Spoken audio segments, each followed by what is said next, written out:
488, 489, 490. Wait a minute, that's 497, 500, 504, 505. That's not enough.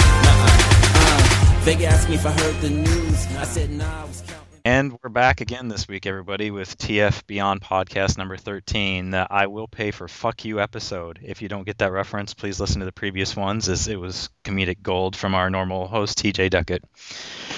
With me this week, I'm Gene Unick. Grimlock is king. We've got Agent Adam LaBeouf, which I'm sure I'm butchering. No, you said it right this time. All right. Excellent. Ian Reed, hard return. Got it right. Julian S. Juice 99 or Juicy? Juice. Yeah, I like Juicy better. Andrew Thielman, PAX Cybertron. Yep. And with this week, we're going to be talking about Toy Fair and all the reveals that came out there.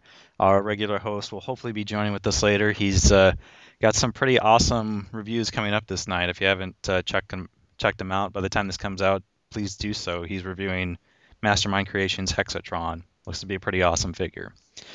That said, let's just go around and see how everybody's week was. Adam, we'll start with you. I had a pretty good week. Pretty good weekend. Week was just kind of work, same as always. But Dallas Sci-Fi Expo was this past weekend, and I actually bought something this time, because last time I went to one of those, they had nothing. But this time I found the Gordon Freeman, the NECA Gordon Freeman, for like less than retail. So I was like, oh, okay. Sure, why not? But that was just a little thing. Like, mainly the cool part about that weekend was hanging out with people that I don't get to see a whole lot. And I met Krasis from Pre-Order 66. That was cool. He was a really funny dude. Got to hang out with him quite a bit. And yeah, it was just a pretty good little weekend. How about, and I'm not pausing for time to look at Andrew. Yes, how was your weekend?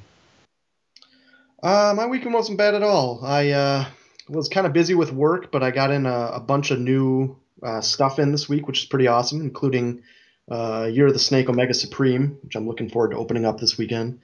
The 1-year anniversary of PAX Cybertron is going great.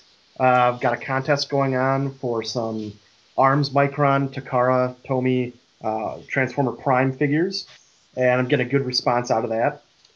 And other than that, just solidified a few more plans for TFCon at the end of summer, which will be awesome. So, pretty good week all in all. Well, that sounds good.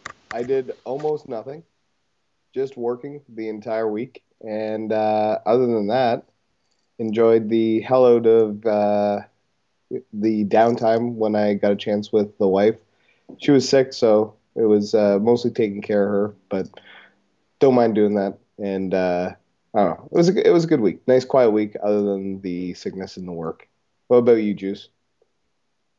My week has been pretty interesting, but nothing like good, unfortunately. So I'll just kind of messed up family things going on with health issues and stuff with my oldest daughter.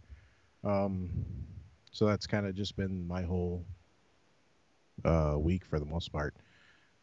Just dealing with that, unfortunately. I'm sorry to hear that, man. I think I read a little bit about that on Twitter. Yeah, it sucks, but I mean, that's life, and you just keep going. Oh, absolutely. So, on that down note, I will. How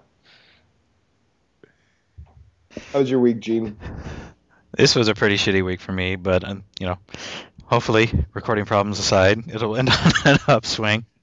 Had a sick kiddo all week, so that was pretty rough, but she's finally feeling better today. So that was the main thing. Actually got some good news regarding my dissertation. It looks like I might be completely done next week with everything. So by the end of the month, I might officially have my doctorate.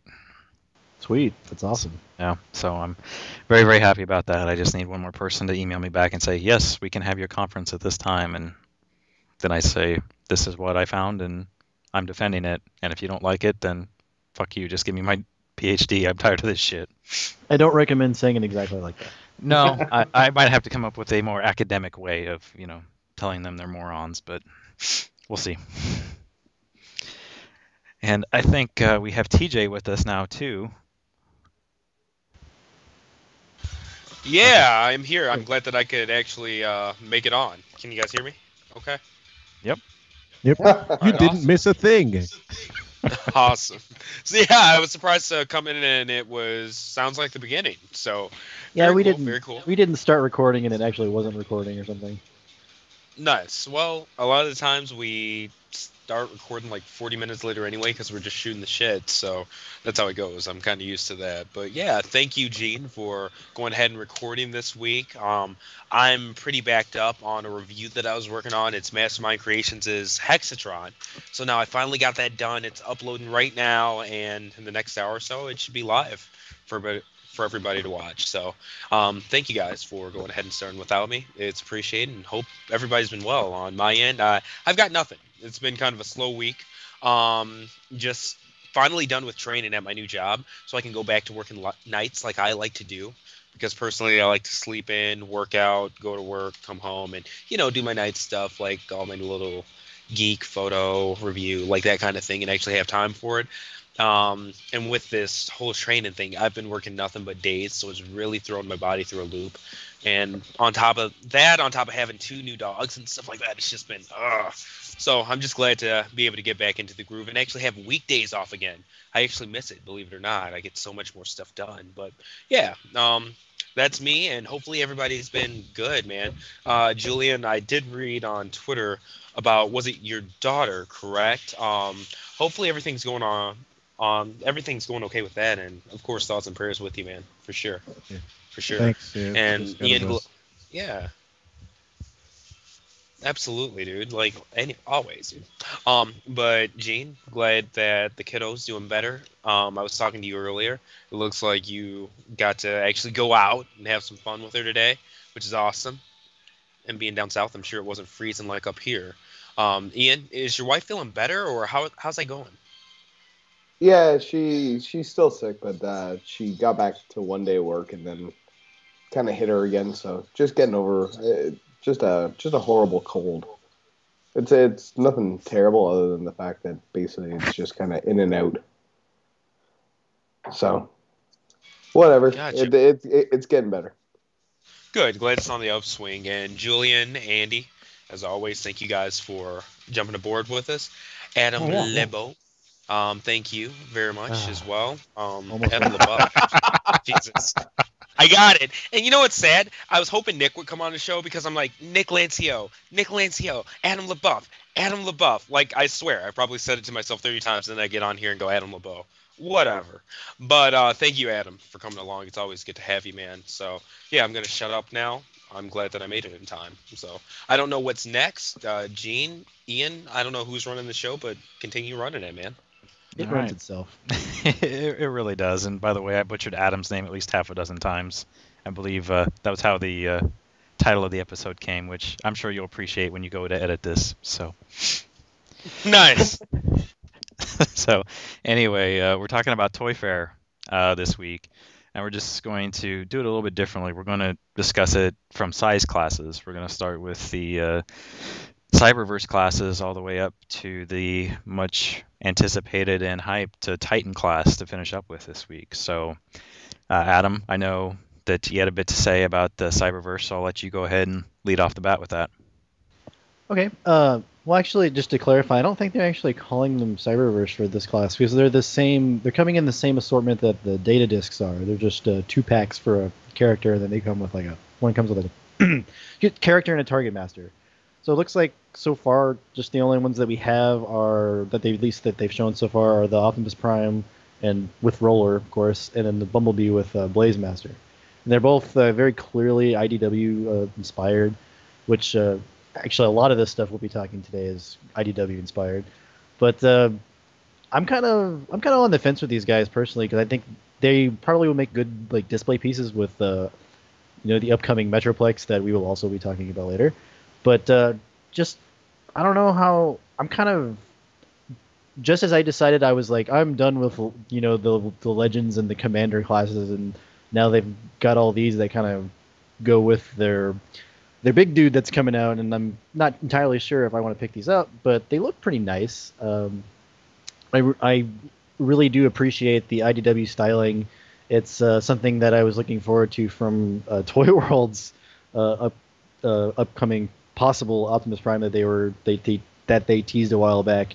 I am disappointed slightly that this Prime is just a Legends or I'm actually not sure what class this guy really is. Just I mean, it says Legends, but he looks like he might be bigger than your standard Legend. Maybe even between like Commander and Legend. I'm not sure. But I'm disappointed that he's this small though, because when we first got this the image of his packaging art, that leaked last month, I was all jazzed. This was going to be like a Voyager sized figure. So now that we see that he's actually pretty tiny, I'm slightly disappointed. Although I understand, the purpose behind it to go with the upcoming Metroplex. But slightly disappointed. Not sure if I'm going to get these personally, but I can certainly understand why a lot of people would be excited for them. Andrew, what do you think about these? Well, it's funny. I was thinking the exact same thing. I got really excited when I saw that whatever the teaser picture of Optimus Prime, and I immediately thought, oh, I can't wait. It's going to be a new Voyager class. He's going to look good. It's going to be awesome. And then they showed the little. I guess we'll just stick with Legends for now. Little Legends Prime with the picture behind him, and I'm like, ugh. All right. I mean, I'm still going to buy him. I'm not going to lie. I'm still going to buy him, and I think he and Bumblebee really look good. It's just I'm in the same boat. I'm kind of disappointed that he's so small. I can understand the tie-in with the big guy with Metroplex, but I was just hoping for something a little better, even if it was a deluxe or something. But it is what it is. What are you going to do?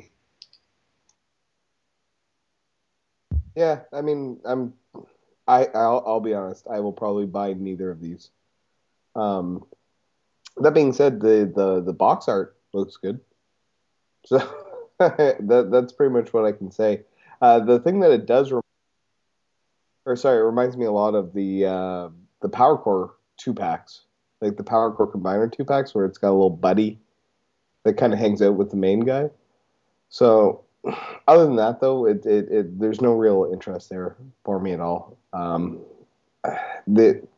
also, I will say this: the Bumblebee art is really, really weird. He looks almost uh like a wily kid or a wily cat. It looks almost like a early kind of teenager on the box art there. So anyway, I just thought it was interesting. Kind of reminds me of the Power Core 2 packs, but it's nothing that I'm going to purchase. What about you, Julian? I mean, I saw them. I kind of don't really care about Legends. I see what they're doing with the whole skeleton Metroplex. Have the little setup. It could be pretty cool for people who are trying to do that. I mean, I do have a Brave Max here that I've got set up with a bunch of oh crap, what are the old G1 micro Mini bots? No, the ones that came in the 3 packs, like around 88. I can't even remember. Micromasters. Yeah. Yeah, Micromasters. Yeah, so I've got that set up with a bunch of Micromasters on it, so I can see the appeal of what they're going for. It's just nothing that I really care that much about, so I didn't really pay that much attention to. But like was said, it was the pairing them up like with the Power Core combiners. That's actually a good point that you brought up, because that does kind of seem to be what they're doing. They're kind of pairing them up with some kind of partner who's relevant to the main guy in the pack. Yeah, their little robot buddy. Yep. That's all I got, though. Who's up next? Now, it's one of those things. I'll just kind of take a swing here. They're an interesting decision, I guess. But it makes sense because they're going to have this huge, literally and figuratively, piece coming out, and it's a great way to maybe kind of ramp up the sales for this line that I guess I don't really know how it compares in their overall sales analysis, but maybe a way to really kind of tie it to boost the sales there and boost the sales of the Titan class. So I've always kind of had a soft spot for the little Legends class figures, so I like where they're going with them, and I'll probably pick them up, especially to go with the Metroplex. I am kind of it's kind of interesting. Ian had mentioned the power core combiners. What it actually reminded me of was Armada and the minicons more than anything. Only just super downscaled like a minicon with a minicon. But that said, the Bumblebee and Optimus look good. I'm curious to see what else they come out with though. What about you, TJ? What'd you think of them? To be honest with you, I thought they were neat. I was a little bit disappointed at the size because I'm not a legend scale collector. I'd rather have them be out of scale and be Voyagers and Deluxes rather than that, Cyberverse, Commander, or whatever they are. But at the same time, like you've all said, it's understandable. Now, are they something I'm going to buy? No, because even buying that Metroplex, I just don't have the space for a lot of miniature figures and stuff like that, just kind of hanging out. But, you never know what'll happen by the time that gets there and what kind of extra money will be around or space. So I'm not saying no to them, but at the moment I don't see myself getting them. Definitely understandable there. And with those two being the only ones revealed, it looks like, from this line, at least for the regular Generations ones, did we see any from Beast Hunters there? There were some new commanders that were revealed. I know there was a Shockwave that I actually mistook for the Voyager for a minute when I first saw it. I'm trying to remember the other ones. Oh, here they are. Okay, so Commander class Shockwave, and then the other one was the Starscream, which is just a repaint of the first one. And then we've also got Legion, Soundwave, Prowl, and Hunger. I'm actually a little surprised that they're doing that Soundwave, but yeah, otherwise it seems to match up pretty well with what we knew based on the Takara listings that we got a month ago too.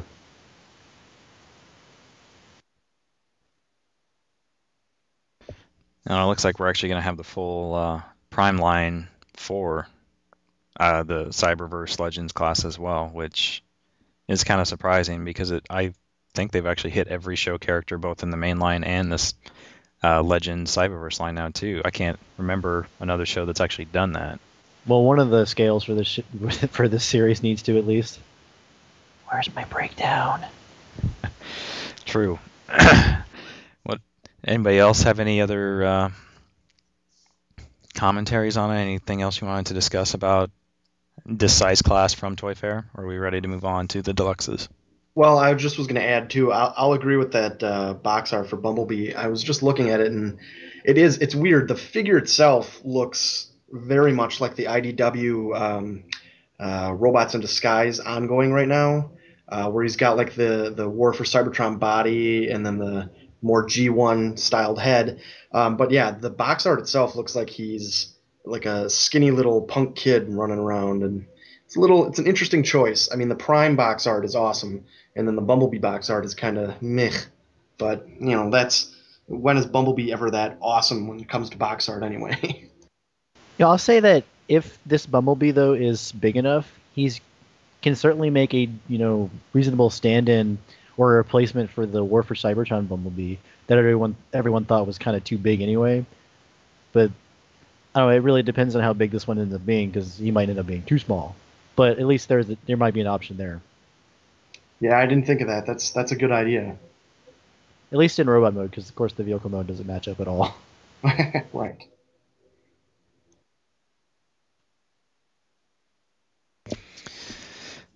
All right. Yeah, it's yeah, I don't know. I can't really think of anything else to add to it that we haven't already. Julian, Ian, anything else to add? TJ? Nope. I got nothing. I was pretty straightforward, and I'm not really down with the size class, so they're not something that just interests me. I mean, I appreciate what they're going for, but it's just not for me, I don't think.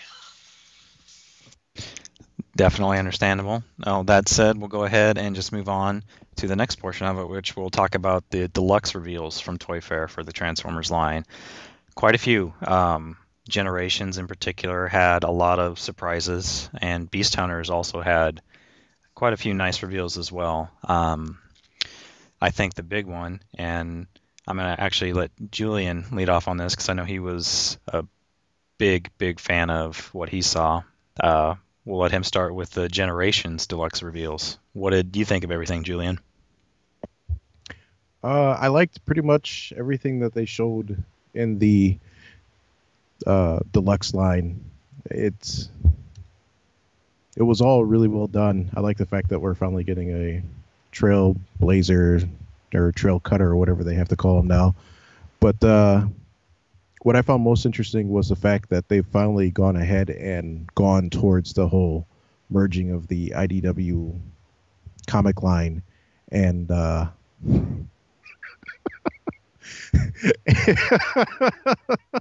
Don't read the I chat. guess I Don't read the apparently chat. shouldn't be reading the chat while I'm talking.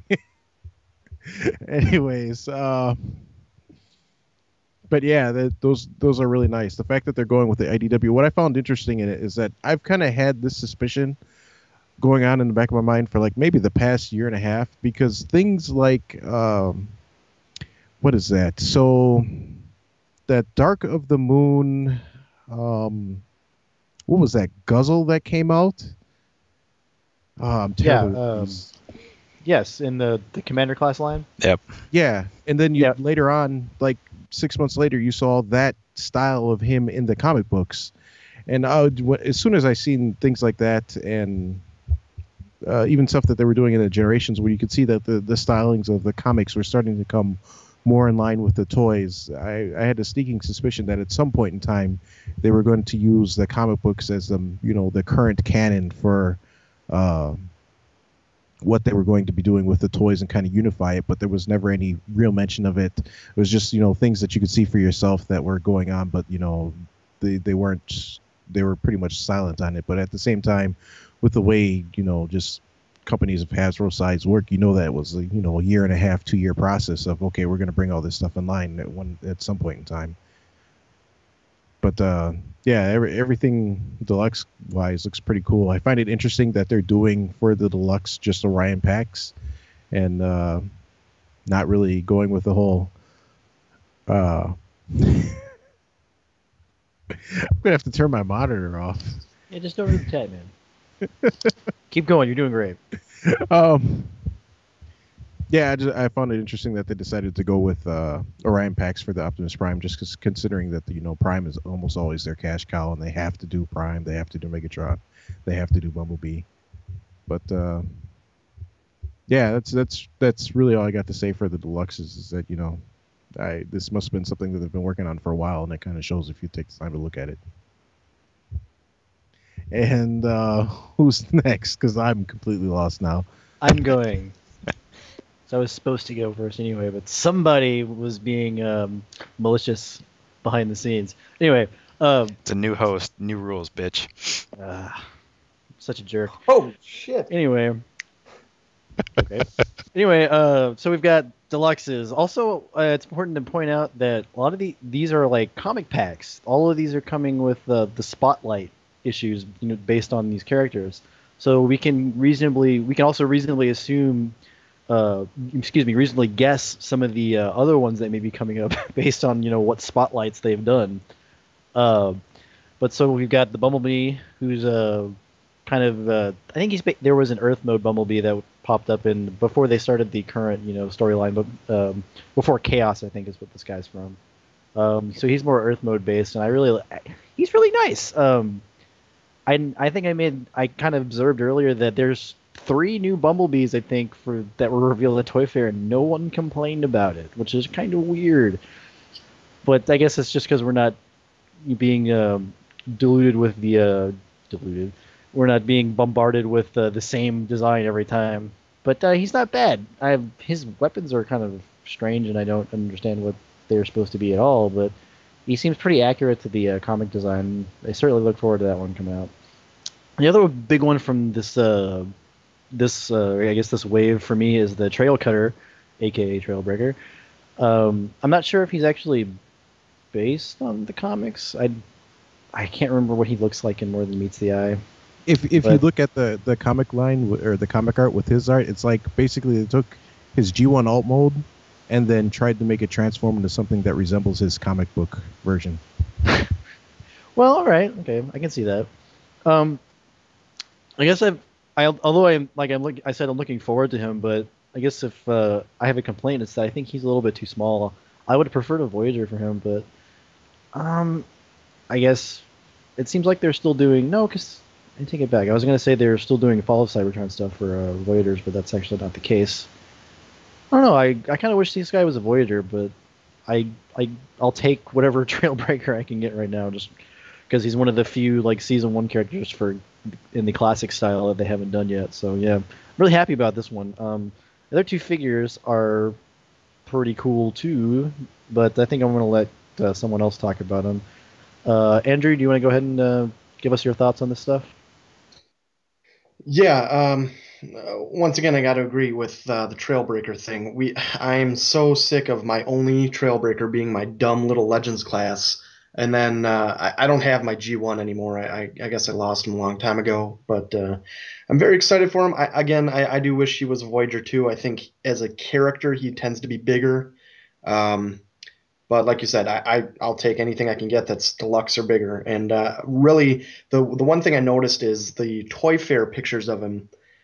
He looked okay, but then they did like the mock-up Hasbro press release version of him, and he looks outstanding. Like he looks infinitely better in a, I guess, photoshopped setting.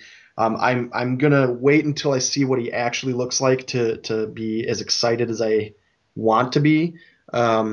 But I think from what we're seeing so far, we're in for a good representation of the character. I guess for the deluxes, I was blown away by Megatron because I guess I didn't realize that the Spotlight Megatron that just came out last week was going to be immediately tied in, and I thought it was an amazing rendition of him being a black stealth bomber that just looks awesome, and I think they did a great job making his toy represent that.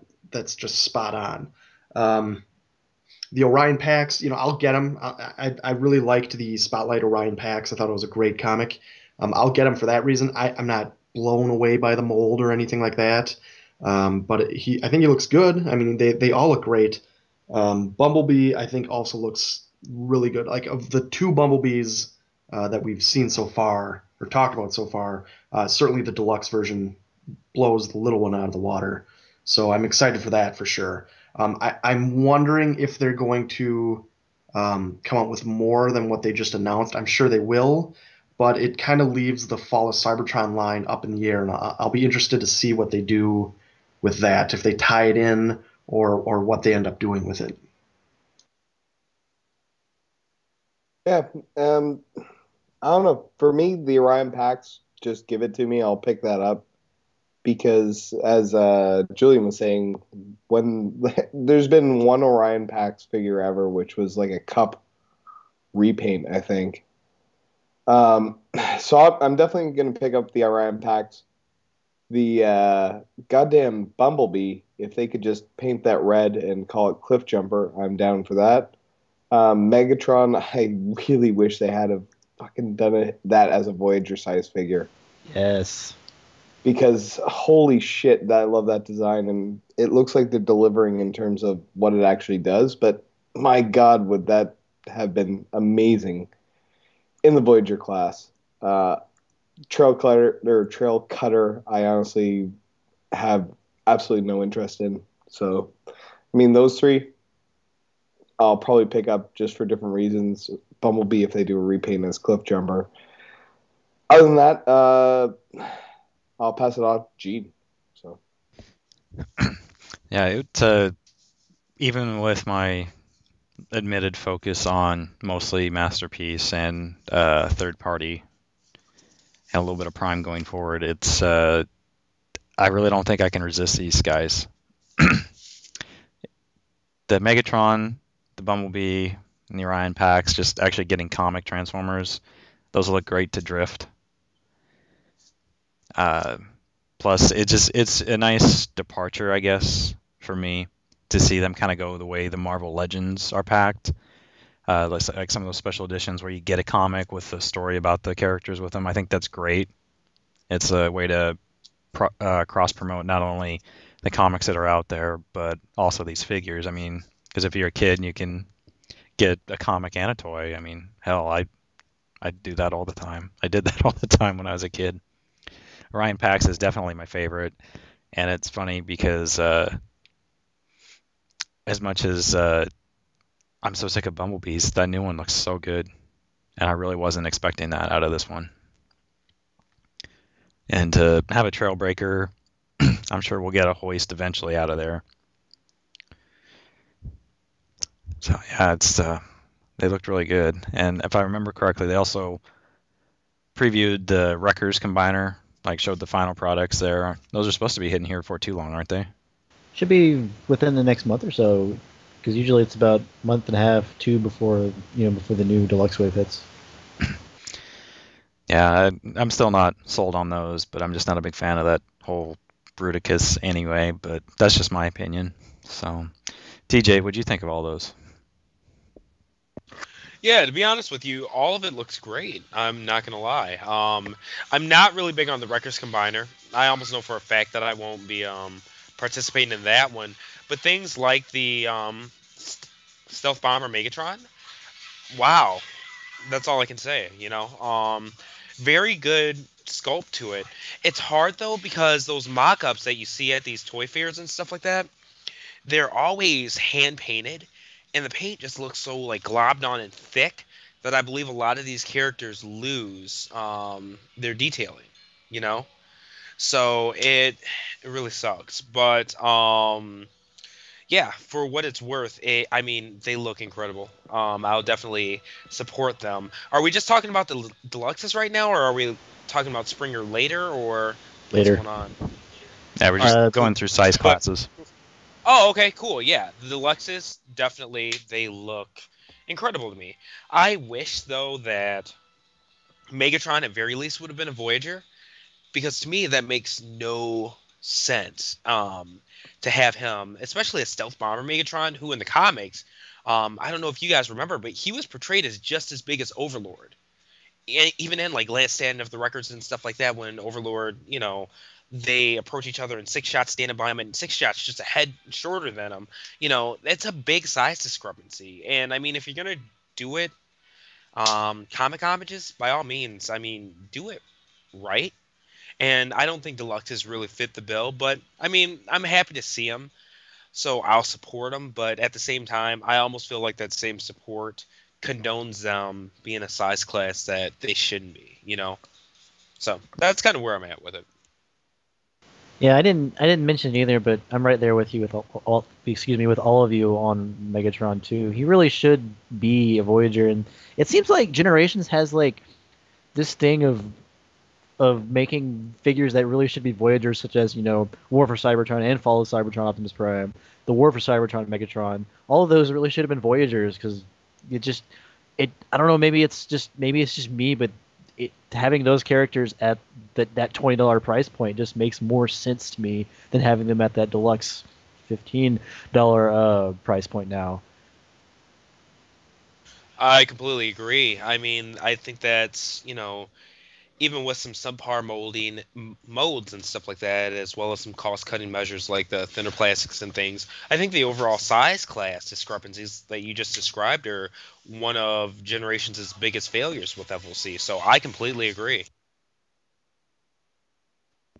Well, it's interesting to see that maybe we're going to be heading in that direction, where the Voyagers are becoming the more complex figures, where we've had with Fall of Cybertron cassette guys, between Blaster, Blaster, and Soundwave, and where we're going to be heading when we talk about the other Voyager reveals here shortly.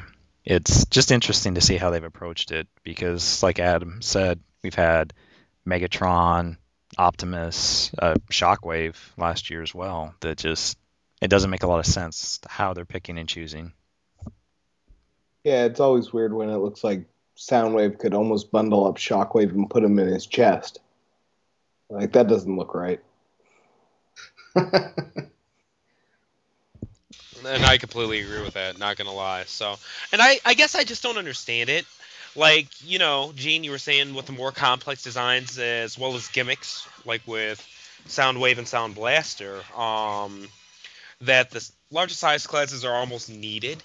But at the same time, okay, not every Voyager has to have a gimmick. I wish they just get out of that mindset, because you're right, that is what it feels like, the triple changing. And I just realized Grimlock does have the LEDs and stuff like that. I don't know. I wish they just keep it somewhat accurate in terms of scaling and stuff like that. There's really no reason for like an Optimus Prime to be a deluxe, especially a small deluxe like the ones that we got in this FLC line. So I don't know. Kind of is what it is. Yeah, The I gimmick- agree with Yeah. I agree with that, because the fact that Transformers transform, that's the gimmick. You don't need a gimmick on a Exactly. gimmick toy. Yeah, the gimmick should be that they're awesome. Yes, I like that would that. be the gimmick. I like that. And it's sad that at this day and age, that is a gimmick. But hey, it's a really good retail toy. What is this gimmick? But Bullshit. but yeah, man. I mean, I completely agree. They are transforming toys. They are aligned based on a gimmick. That was very well said, Julian. I completely agree. So yeah. One thing I'm kind of curious about, something going back to something I had said the last time I was on the podcast, was that the current wave of generations that just came out, the wave 3 with the repaints that came with the crazy like modular weapons, it kind of seemed like to me that was a result of the balance between budget and the new pricing structure that they're going for. They had more of a balance, so that there was more than they were giving us in that first wave. So now I'm wondering if that's really what's happening, in that these new deluxes are going to be kind of back to where they used to be, or are they going to cheap out and they're going to be kind of, even though they're charging us more and they're clearly capable of giving us more with these molds that we've gotten, all these really the multi parts, in some cases really big weapons like in Sideswipe and Kickback, or if they're just going to keep them at this kind of smaller size scale. That's something I'm looking forward to with this wave, just to see if they're gonna grow back, or are they gonna keep at this regress state, I guess. Yeah, my concern with that is if you look at the Orion Pax, the forearms on that guy are 100% hollow. And that was the only thing that gave me pause when I was looking at that, in terms of what you're talking about in scaling back the amount of plastic and everything. Because when you look at that, the entire forearm is 100% just hollow. And it's more than it needs to be, because that fist, clearly his fist like swings into his forearm, but there doesn't need to be that. It doesn't need to be that hollow to accommodate it. No, absolutely not. And that was the one part of that figure I was like, oh, Ryan. Ooh. All right. So unless it's needed for like transformation or something, that's pretty disappointing. Yeah, that's my hope, is that's where something slots in for transformation.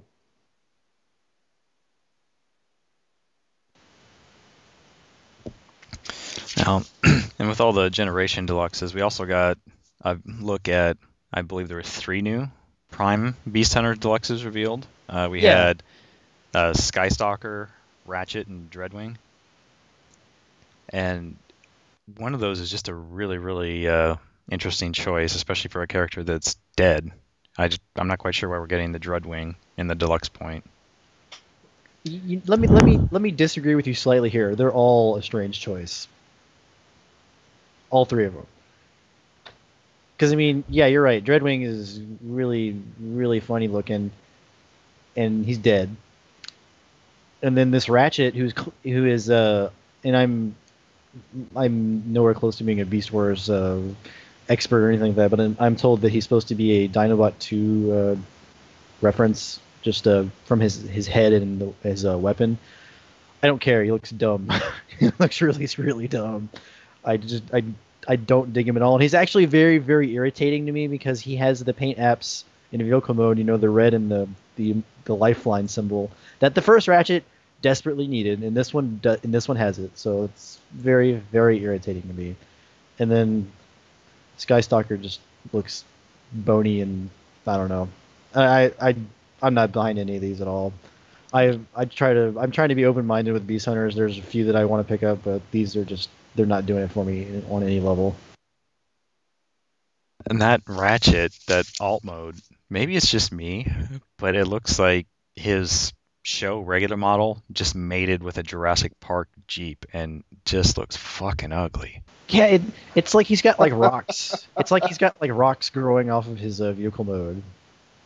And then the green yogurt twist weapon. It's just a weird figure. It's very strange choices. I understand the reference, but it's still very strange looking. And Dreadwing looks like, I don't know, like he's a bug. He looks like a bird, with like the kind of the feather wings in the back.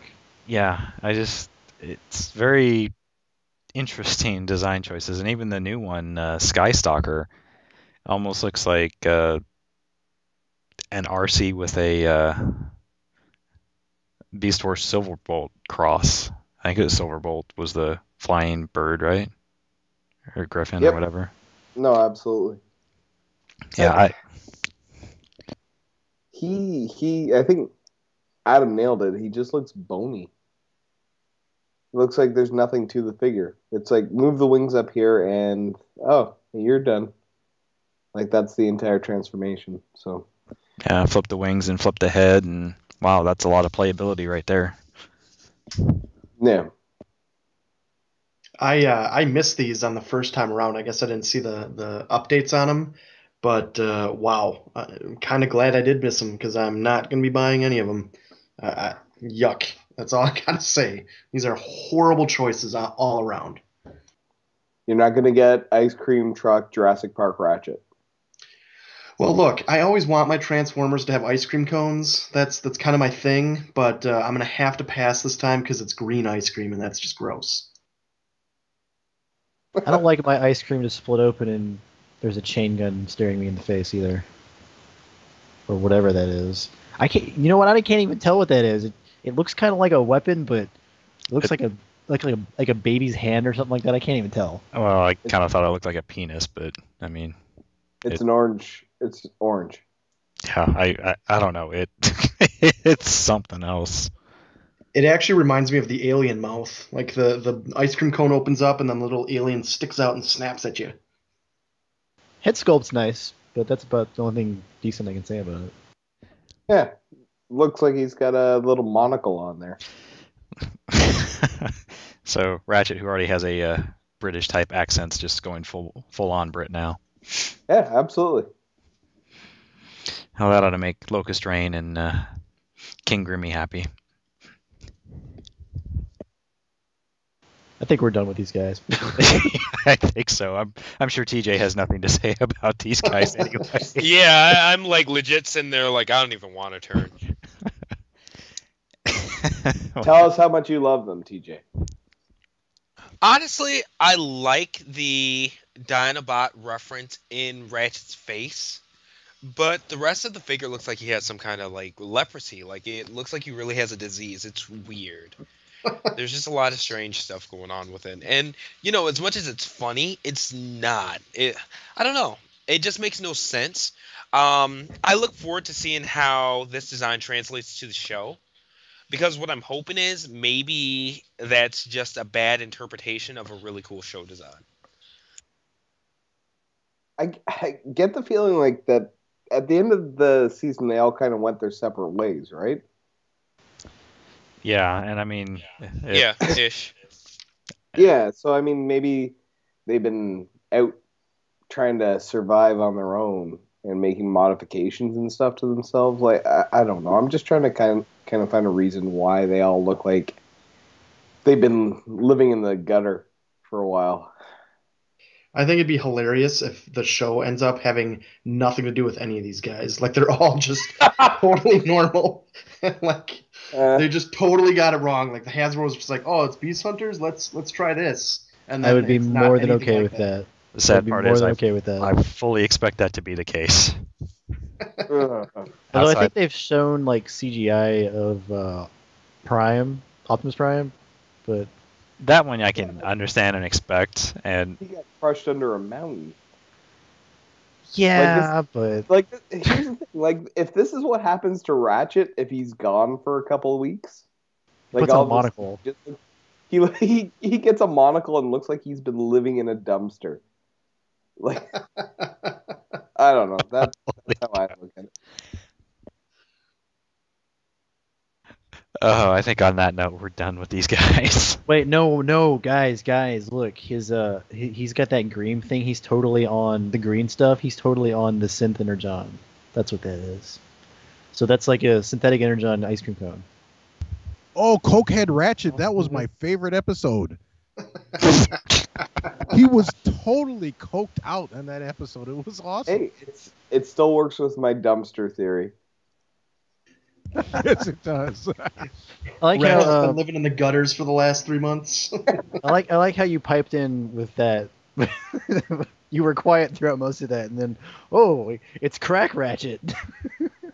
That's Crack. all I got for this show. I mean, I've never been a big Prime fan to begin with, and then this whole I'm Beast just Hunter looking at spin, what they've done his- with the characters is My God, his knees look like traffic cones. Like his knees legitimately look like he's wearing traffic cones for knees. That's because he's hazardous to your health, motherfucker. Ugh. Or they're candy corn. All right. On that note, yeah, Voyagers. Matter Well, of actually, can I just want to chime in real quick. Last thing about Deluxes. I think if anybody's read my blog, they'll know, or the PAX Cybertron, they'll know I am a staunch supporter of the Fall of Cybertron Bruticus, and I have to say I am really excited for the Wreckers. I don't really like that they combine. I don't think that was necessary. I will absolutely buy them all, but I doubt I'll have them in the combined the Ruination form. I think I'll just keep them because I mean, for one thing, it's an impactor. I wanted an impactor for a long time, and I think it looks good. You know, I think the molds have their flaws, and unfortunately, they get a lot of flack for that.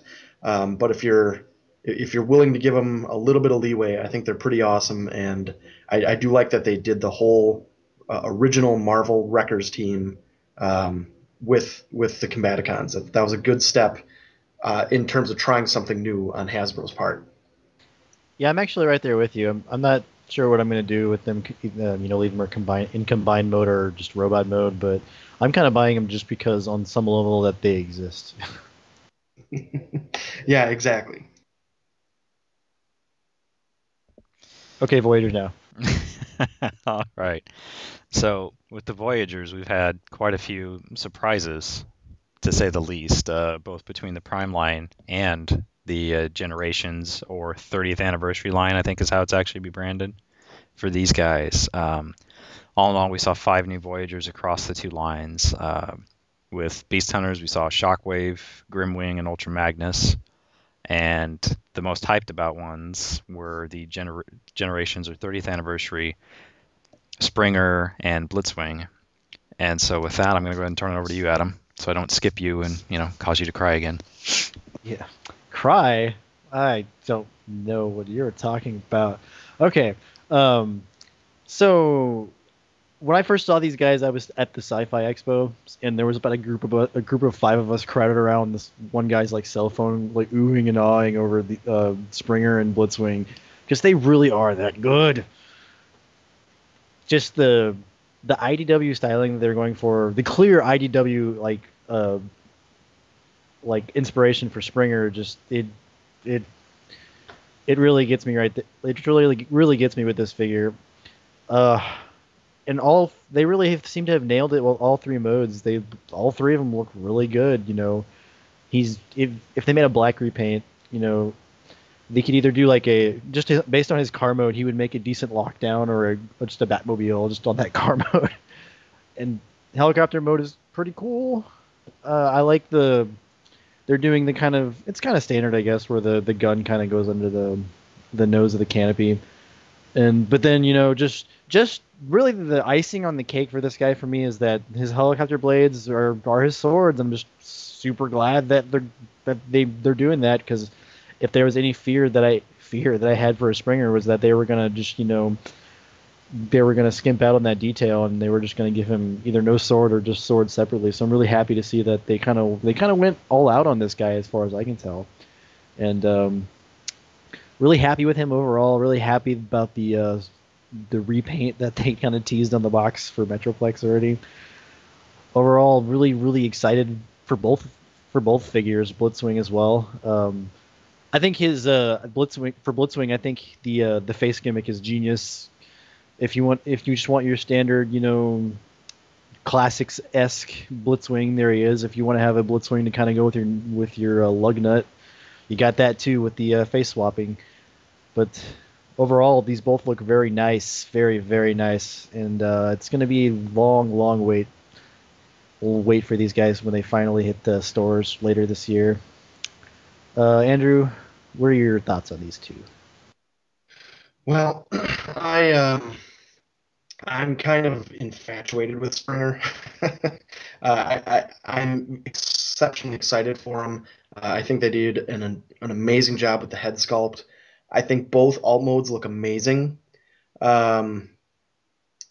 I just I don't know. I really can't wait for him. I am excited about the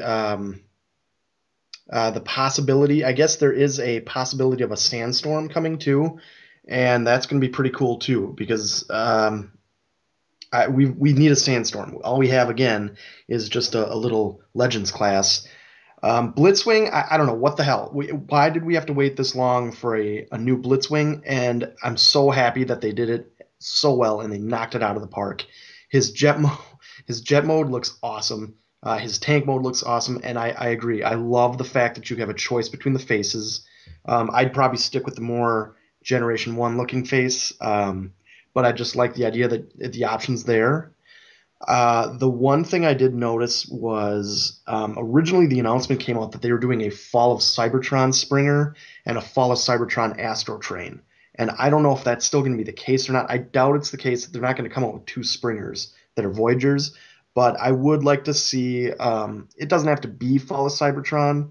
I think it'd be a pretty cool look if they did. But I would like to see Astro Train get redone as a Voyager as well. I really like Classics Astro Train, but I would not mind them doing a little bit of a IDW crossover touch with him, just because he's one of my favorite kind of always in the background characters. Like he never really has any big lines in the comics, but he's always there. And I just think that'd be kind of a cool addition to the shelf.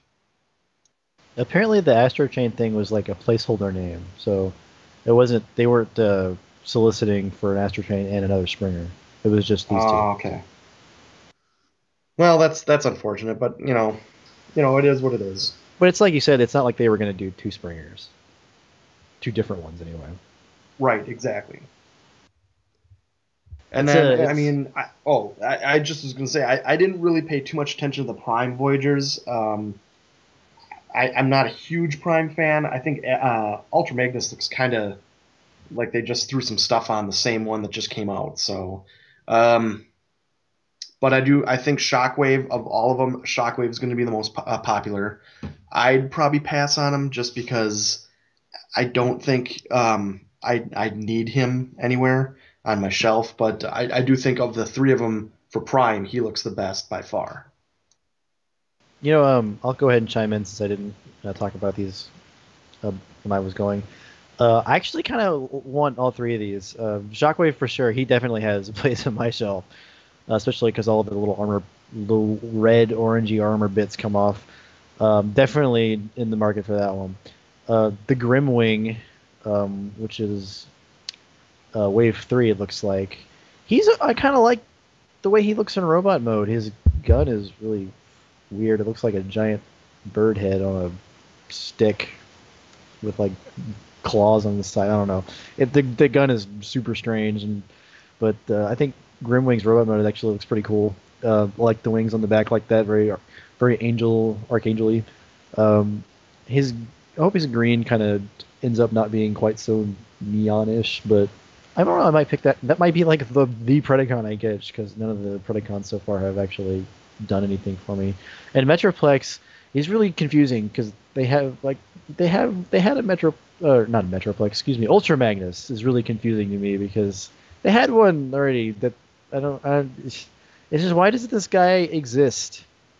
I mean, supposedly from what I understand, he matches the art from Rage of the Dinobots, I think is what it was, more than the previous Voyager is, but I I just don't know.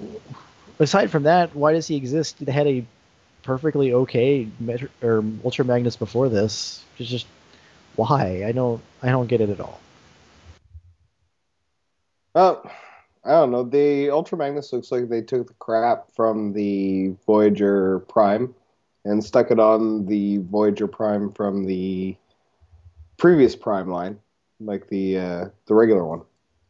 Like it looks like the wings from the current Voyager Beast Hunter Prime were just kind of tacked onto the previous Prime from the other Prime. I'm confused. Anyway, the Ultra Magnus does absolutely nothing for me. The green guy Dreadwing, or sorry, Grimwing.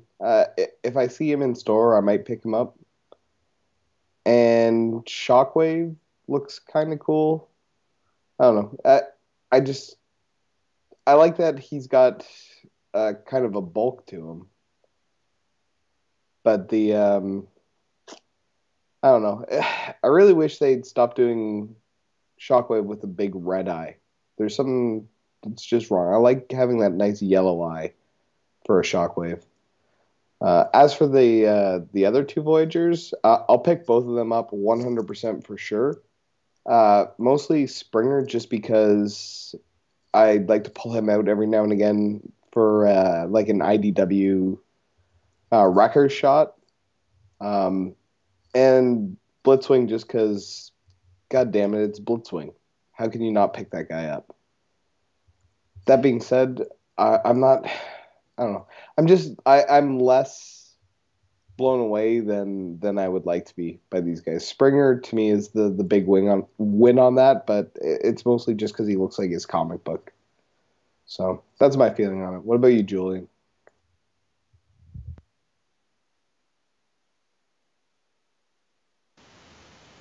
Hello. Oh, Hi. Can you hear me now? Yes. hell yeah. Okay, there we go. Springer and wow, Blitzwing. I'm both pretty impressed with. Initially, Blitzling didn't look that great, but it turned out the one they had on display, as usual, was just mistransformed. And there were some pictures that surfaced somewhere else, I don't remember, that showed the Blitzwing with the more complete transformations, made his jet mode look a whole lot better, more solid. And the fact that he actually has all the faces and not just the one monocle face that they showed uh, pretty much puts both of those on a must-buy list for me. The Prime stuff I really don't care about. I was curious to see what Shockwave was going to look like, if maybe he would have been something that would have been pseudo-classics enough to go on the shelf, but that one doesn't do it for me. It's definitely just seems to follow the Beast Wars aesthetic. And then that Ultra Magnus, I don't know what that's supposed to reference, so it's kind of lost on me. Since my collecting seems to be focused, or I shouldn't say focused, but it's navigated by what's in the fiction. Like if there's a reference to that into the fiction that I find enjoyable, that might change my mind on it. But as it stands right now, I really don't care. He is based on the art from IDW, the Rage of the Dinobots comics. Really, I haven't read those yet, so I guess I'll have to. There's like a cover issue, a cover of one of them that it's clearly this guy. I'll try to find it for you real quick.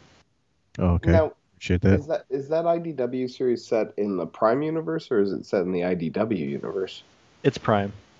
Oh, gotcha. I just never got around to picking that up, so I was wondering.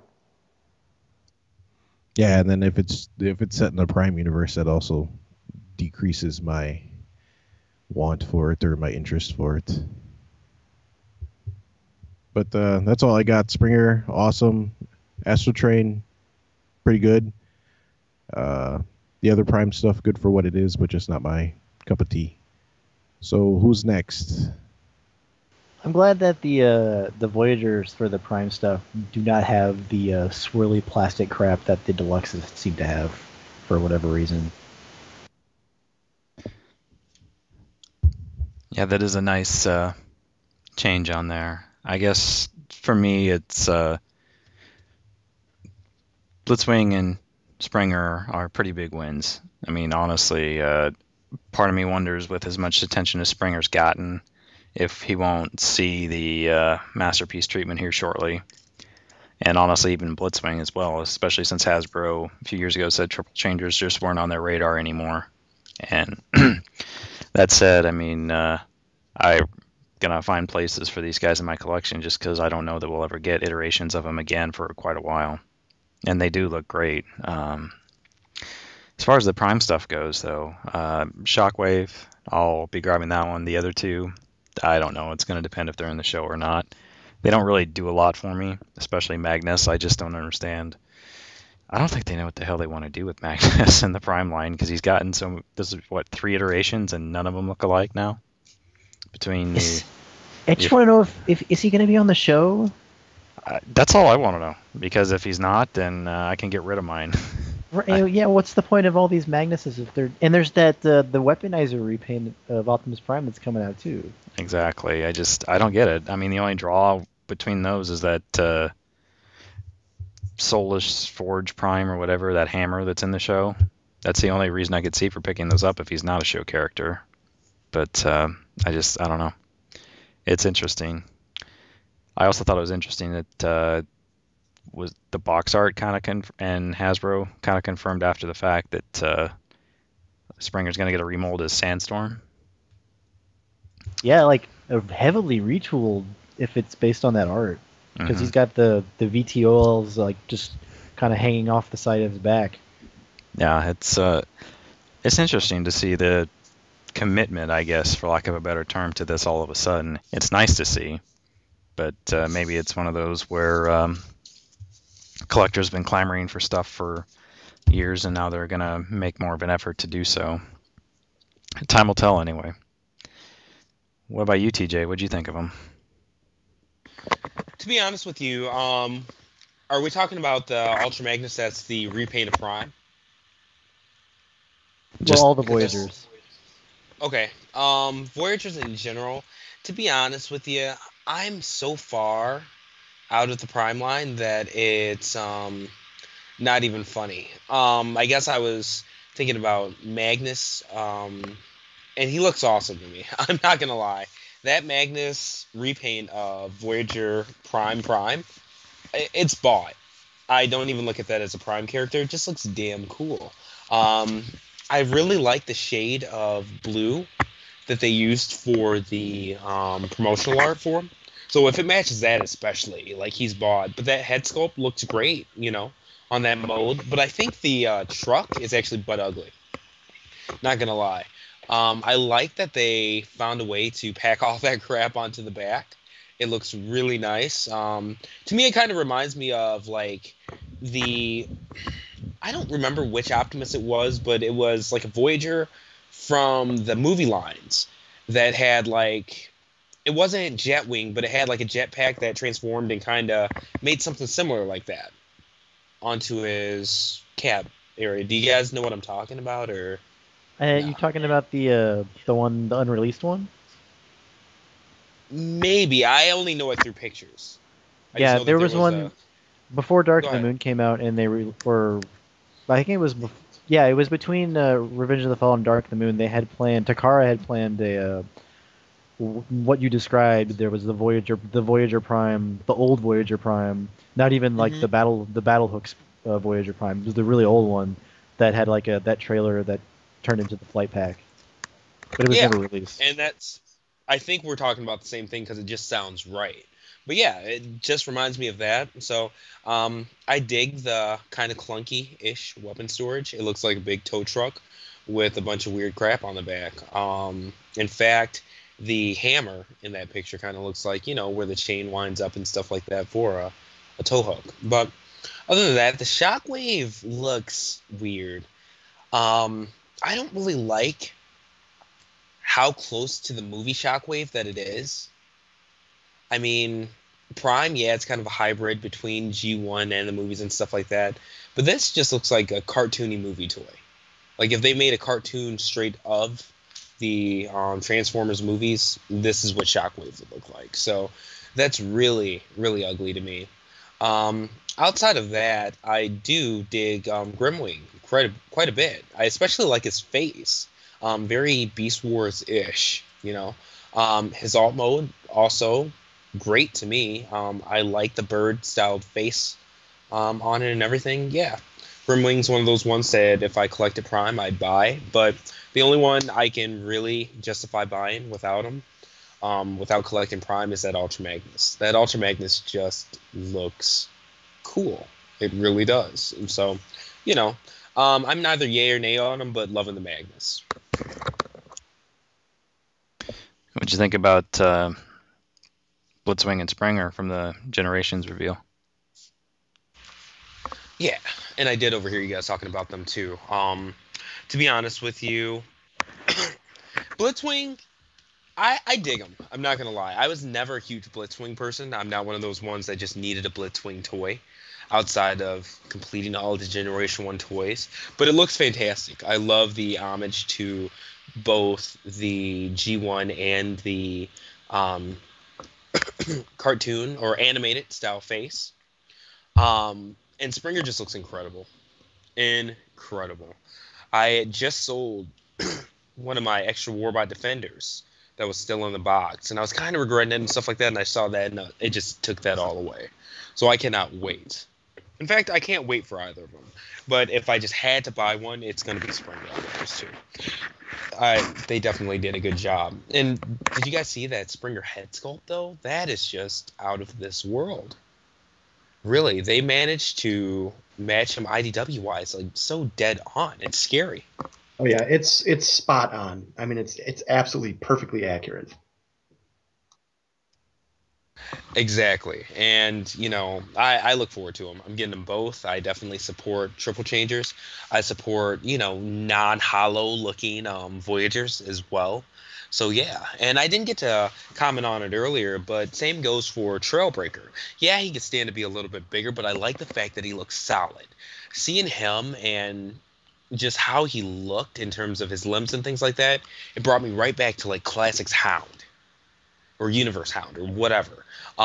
Just in the fact that it was smaller, but it looked very solid, and that face sculpt and everything. Yeah, we've got some good classics coming. Absolutely. And I think that catches us up on all the Voyagers, unless anybody else has any final thoughts. No, I'll say the only thing is that I actually really like the way the GDO Springer head sculpt worked, and this is just kind of a continuation on that. So Definitely understand that. So that said, do we want to go ahead and take like a little 5-minute intermission for everybody, or you just want to plow on through to the next one? well, what we got? We got the Got the Ultra Class, the Masterpiece, and Titan, which is like 5 figures altogether. What's the Ultra? I say let's just it's the Ultimate. Ultimate are the two Prime Beast Hunter ones, right? Right. Yeah, I forgot. Let's just do this thing. All right. The Ultimate, go ahead and lead it off, Adam. All right. If I'm gonna buy a Predaking, like I said earlier, I'm not sure, or maybe I don't even know if I said it here earlier. If I'm gonna buy a Predaking, it's probably gonna end up being this guy. It really just depends on how he is on the show. But I think the size of this guy is gonna look better. Is gonna be better proportioned to how he is in the show compared to the Voyager is for sure. I haven't even really looked. To be honest, I haven't even looked at him that much. Just engineering wise, transformation wise, I haven't even taken a look at him. I don't know. I don't have the Voyager, so I'm not sure if he shares any similarities to him. But Ian, you have the Voyager. Just compared to like the way that just the images you've seen of the Ultimate one, do you think they're similar in a lot of ways, or do they look kind of different in the way they like transform and gimmicks and all that? Well, they look pretty different, just in terms of what becomes what. Like from what I remember of the Ultra, or sorry, I keep saying Ultra, but it's Ultimate class, right? That's correct. Yeah. Yeah, and it looks like his entire tail mechanism becomes kind of a sword there, and back legs are back legs and everything like that. The transformation looks quite a bit different. It doesn't look bad. I think the actual toy itself looks like it could be cool. I do like that the wings look really nice on the Ultimate class, and kind of the paint job on his legs, the gradient paint there.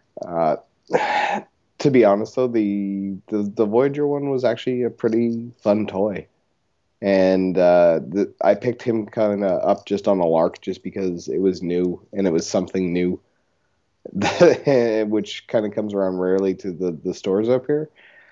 Other than that, this guy's got a lot of just solid black throughout his torso, so I'm not sure if they'll be picking that up with some paint or something like that.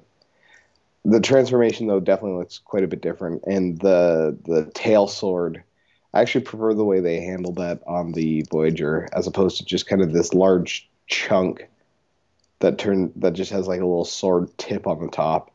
But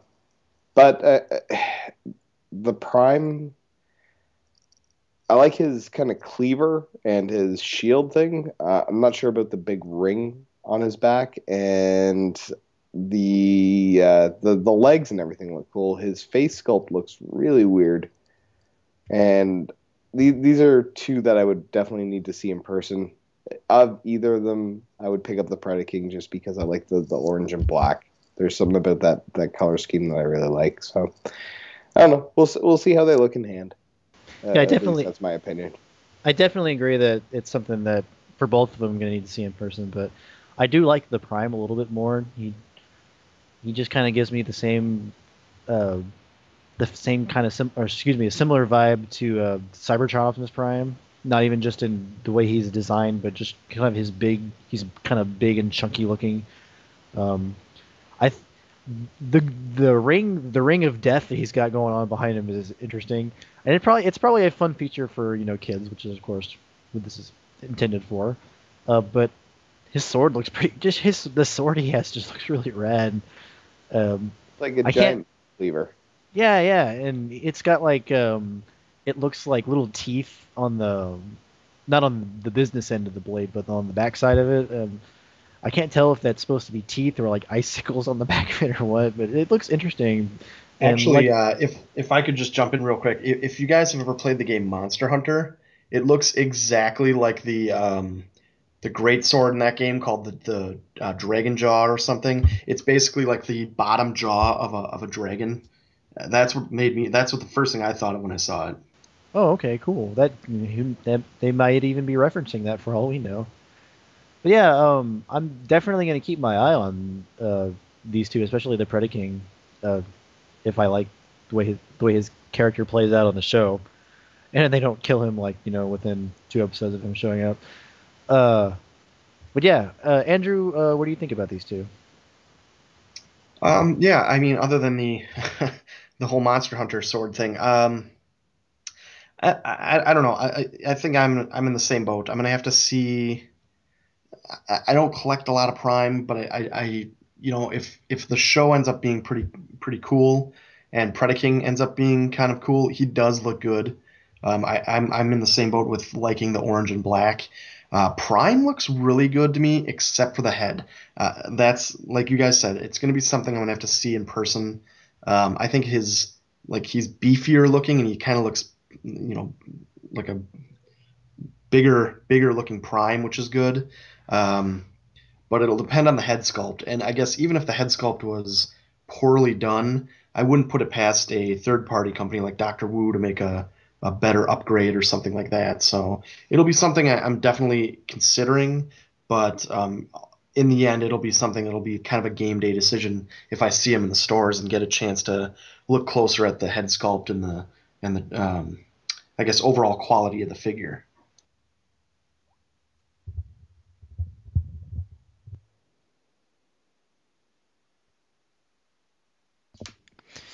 Yeah, overall, it's going to be interesting to see how these turn out. I almost wonder if this is the new term for their weaponizer class.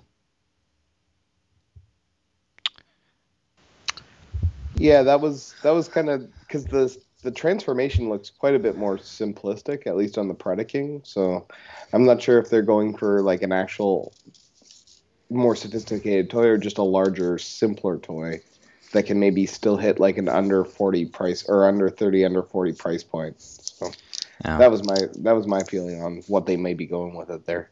yeah. For me, they're both pretty interesting. So I may have to dabble into them just because Predaking looks to be just a huge beast in the show, and Psycho Meat Cleaver Prime just kind of looks like he could really screw some stuff up on my shelves. So I don't know what do you think, Julian? Yeah, I since it was all Prime stuff, I really wasn't too interested in this class. I will probably get the Predaking. The only reason for that is that I will probably just end up putting it with my Mastermind Creation Prime, and then he'll have a dragon to fight since he's a knight anyways. But other than that, none of those really, I really didn't spend much time looking at any of them just because they all fall under their Prime and Beast Hunters. So I haven't really paid any attention to them.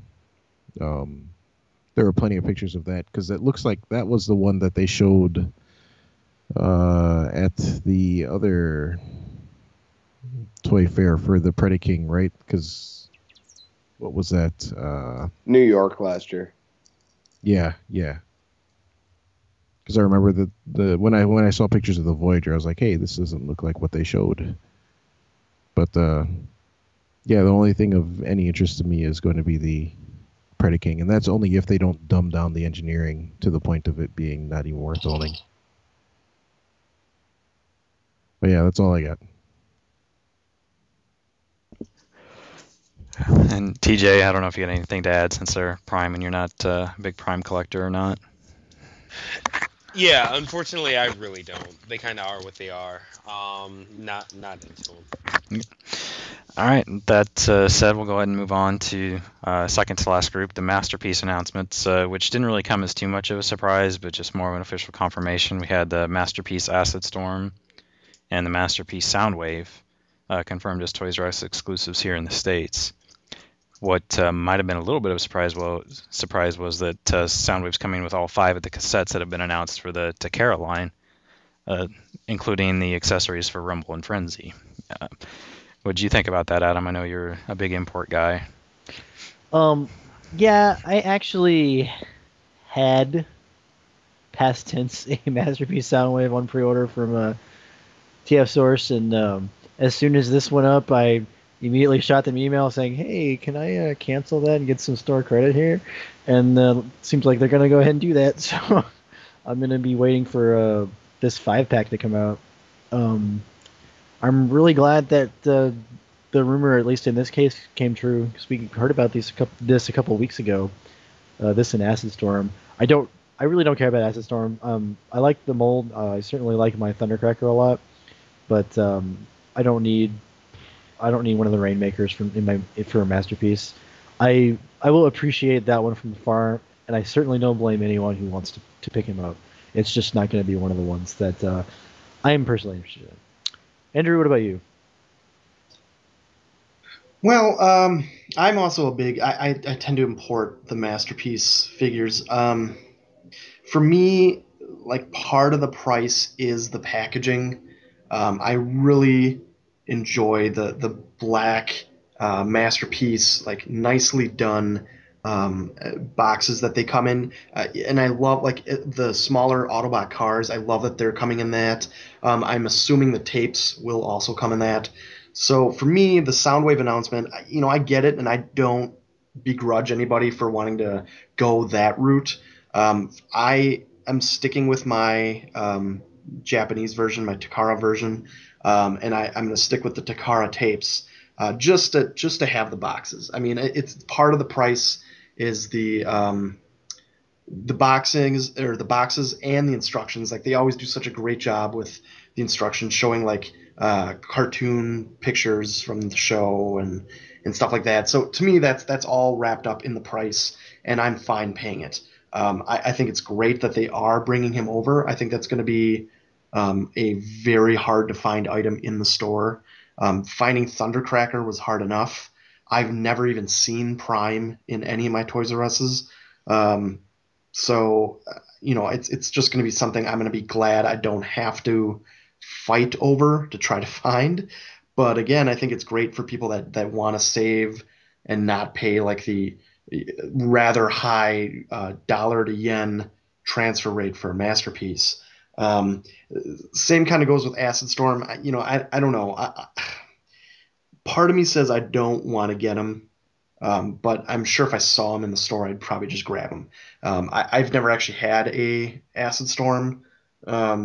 I know they made the classics or Henke version of him. I never got that. So maybe I will, but it'll be nothing I'm going to go overboard trying to find.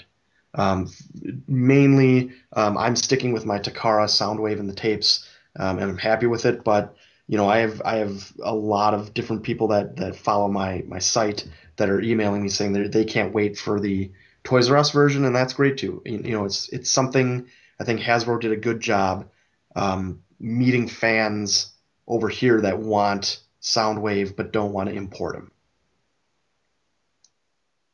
Yeah, I mean, I'm almost in the same boat as you. Like, I'm going 100% with I already have the Takara Soundwave, and I'm planning on picking up all the tapes from Takara as well. If I ever see a Soundwave just floating around in a store, I will pick it up just to have a second version. My big hope is that they actually go with the cartoon colors for the North American Soundwave, as opposed to kind of the darker toy colors that they went with Takara. It'd be nice to have a slightly different, kind of more cartoon accurate Soundwave from Hasbro. And other than that, it'd also be nice just to get more tapes. I have no problem with picking up a Soundwave that has all the tapes bundled in with it. Acid Storm, honestly, do not care about at all. In the same way that I don't really care about the Tiger Tracks Lambor repaint. For my masterpiece, I'm definitely going to stick with just on-screen characters and not just animation color errors or toy color errors. So Soundwave, awesome for everyone who either didn't want to or wasn't able to pick up the Takara one. I'm going to pick it up as well. That being said, I am thoroughly enjoying the fact that I currently have Soundwave on my shelf. So, what about you, Julian? Yeah, Soundwave was kind of a no-brainer. I think everybody saw that coming. There's no way they wouldn't do Soundwave for a U.S. market release. I'll get it just because it's going to be a variant. But I don't think that's going to stop me from, or going to make me want to off my Takara version or not get the Takara tapes, just because there's going to be variances. And as it stands currently, I have all the variants of all the masterpieces. So, like, if there was a difference between the U.S. and the Japanese version, I have both versions in that cases. So that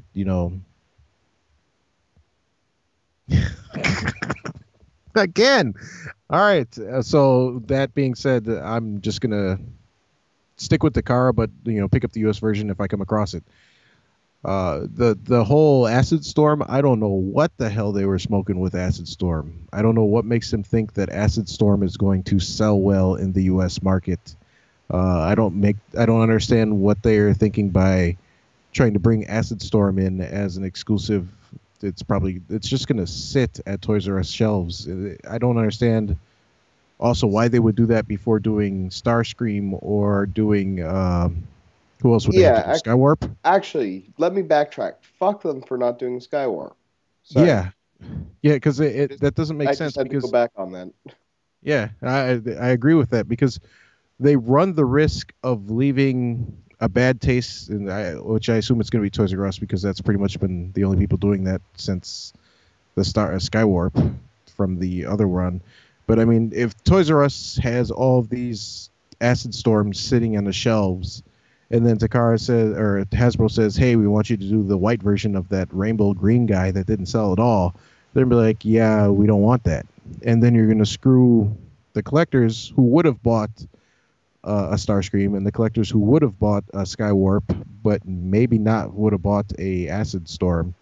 And then the potential for the rest of the Seekers is out the window because you screwed it up by making a stupid release. Part of that may also be is because those two have also seen a U.S. release before. It was the old mold, but they've also been released here domestically before. In Skywarp, Yeah. Skywarp was warming shelves all over the place.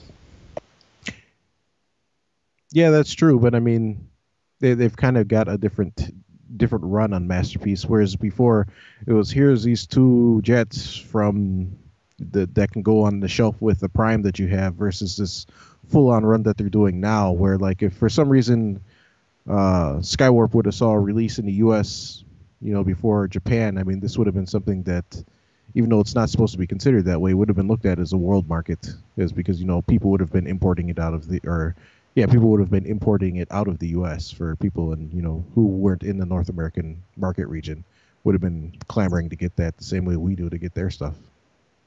They're just doing it for the same reason that they have the Sunstorm. They want people to like triple and quadruple dip on these figures. They want to get the people who already have Skywarp to go out and buy this Acid Storm. And I don't think they're going to be shipping Acid Storm in the same numbers that they shipped, Starscream. Well, considering how hard he was to find, you would hope they wouldn't. The same numbers that they shipped like Skywarp and then currently Thundercracker. There's just no way because it's like you said, they would be everywhere. So I think it's going to be a much smaller run for him than that has been in the past for the other Seekers. And I think there's also, and this is just pure speculation on my point, I have absolutely no basis in fact on this, is that, the only Acid Storm Masterpiece we've seen was the iGear release. And we've seen with the Masterpiece line, especially in this past year, it's a direct shot at the third-party companies. And where iGear has a poll saying, hey, we're going to re-release stuff, and that their Rainstorm, which was their Acid Storm, got I think the second most votes behind their Arc. It's a quick way to undercut their legs, an official release, you know what I mean?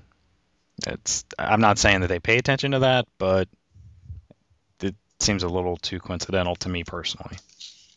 It makes sense, but at the same time, that'd be kind of stupid for them to follow what's going on. A poll on the internet, even though it is from a manufacturer for the toy itself, would kind of be a foolish move on their part to pay heed to that as far as we want to, undercut iGear for what they're doing and do it before them and risk, damaging their own market that they're making real money on. No, and I don't disagree with that. Like I said, it's just pure speculation, and it's a color scheme that hasn't been released in any market yet for them. I mean, as far as the Seekers go, we've gotten Sunstorm and all the regular ones a couple of times, so maybe this is just a progression of using this mold as much as possible in a different way before it gets mold fatigue the way the others have at times. Or maybe it's just the way to use it before they retool it for something. I don't know. I'm still fairly convinced we'll see Coneheads at some point. I'm done with Masterpiece Seekers. I'm just done. I've got my 3. I feel like the prospect of spending another like 60, 70 or more bucks like on 3 more that of the same mold is just not super appealing to me.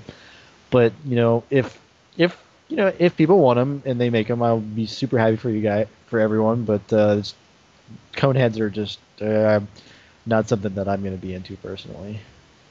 Yeah, I'm just waiting for a goddamn Skywarp. That's it.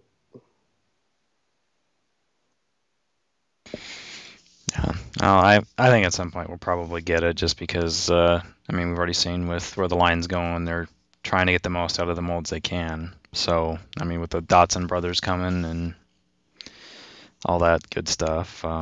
That said, I'll grab this one just because I'm a whore for that mold. I love the retool on it. And I'd probably pick up a Masterpiece Soundwave, even though I got the Takara version, just because I like to, like Ian said, if it's animation colors, I love the difference between my two MP10s, so I'm all for grabbing this as well. TJ, did we hear anything from you on this one? You have any input on it? Not really. I mean, I really enjoy my Takara Soundwave. The reason I'd be buying a US version more than anything is to see if there are some fixes to things like the mask issue that like kind of gouge or scratch on the side, his left side. I guess it was to a problem with like the screws that the mask came on, and them leaving some degradation in the plastic or whatever. So like little things like that, I'd buy it for an improvement on that. But no, I'm not gonna like sell my Takara version. There's no point in buying stuff in the first place if you're just gonna sell it at retail because that's all you're gonna get. If there's an American version out, if that. So no, not at all. One thing I am excited for also in the U.S. release is the full tape set. That's incredible. Now, has there been an exact price point mentioned for this or no?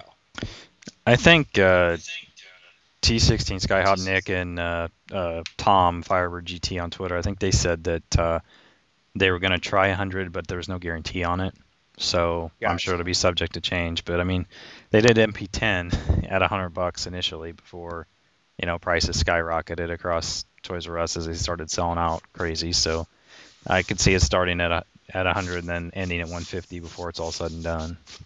Absolutely. And even at 150, it's definitely not a bad price. I know I'm going to get it first thing when I see it because the prices don't exactly go down when we see these. So I'll probably buy a couple.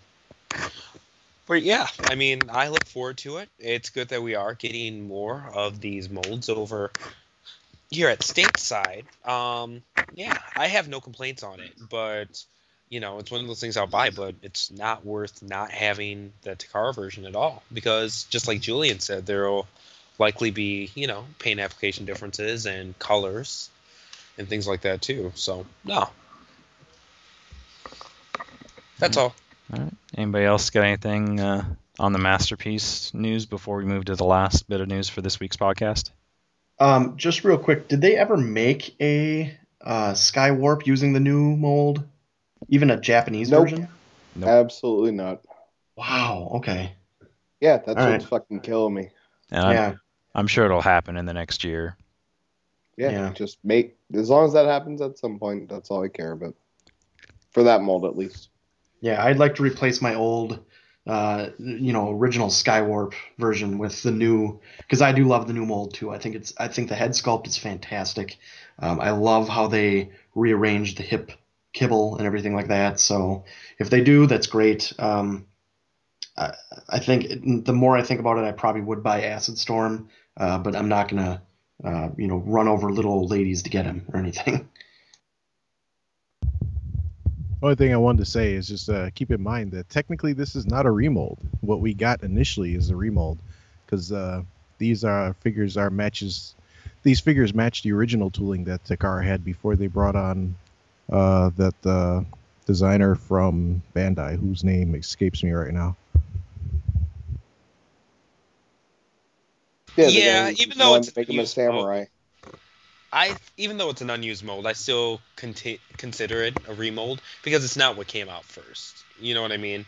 It might have been an idea before, but I kind of still look at it as a retool. I see exactly what you're saying, though, Julian, and technically you're right. But, I think since it's coming out, especially so much farther later than the original mold, then people will still look at it as a retool or whatever. Even though you're right, this is technically the retool or whatever.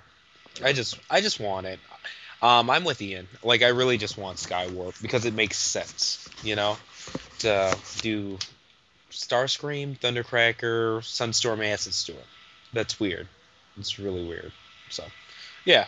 Do you guys think if Skywarp gets released under this not new mold, do you think he'll come stateside or only be Takara? Well, he's not going to be at Walmart. I'll tell you that. Yeah. Nice. I really honestly could not care less. If it's Takara, I'll order it. If it's Hasbro, I'll order it. Just get it to me.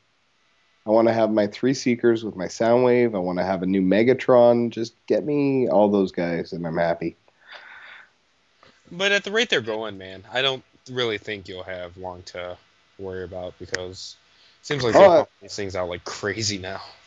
Yeah, the Seeker mold just is like, oh, well, let's do another one. Nice. Exactly. Yeah. We need a profits boost. Pump out another one. Exactly. Like they'll just use whenever they decide to actually do a Shockwave. They'll end up using all the extra purple plastic for whatever the purple Rainmaker was. That kind of extra drone. Like, who knows? Like, they just, whatever plastic they have lying around, that's what color they decide to make a new Seeker out of. I hear you. Yeah, but I think Soundwave looks good. I'm with Ian in wanting a Skywarp, and yeah.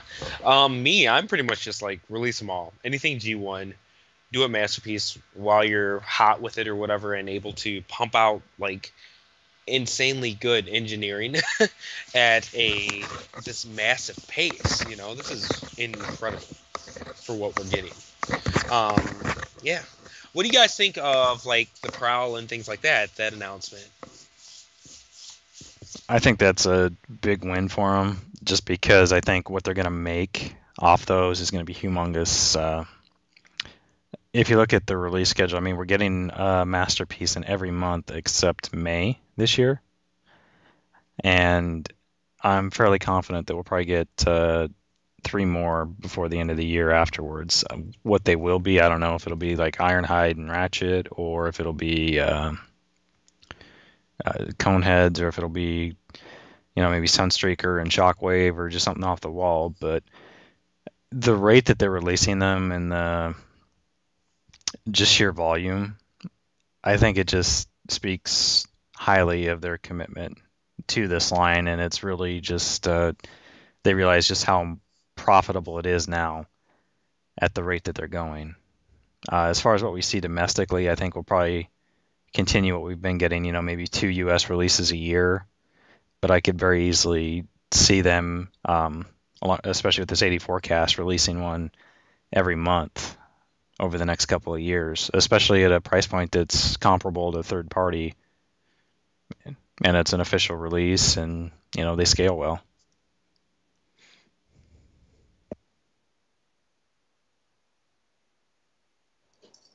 Yeah, well, I mean, the more the better. That's all I'm saying.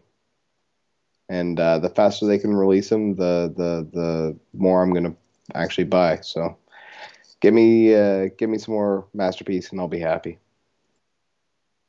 Yeah, exactly. I'll second that.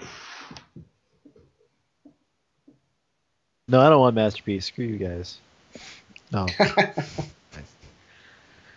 Yeah, but I think the Prowl Blue Streak and the other one, Smokescreen, was kind of the logical choice. Was certainly one of the, just I think you mentioned Ironhide and Ratchet. I think those are definitely going to be coming. It seems like they're getting all the repaint potential characters out as soon as possible, just so they can maximize, I guess, profit. Maybe later on we'll get kind of the more one-offs that have less character and repaint potential. Oh, and I'm perfectly fine with that, because honestly, it makes sense.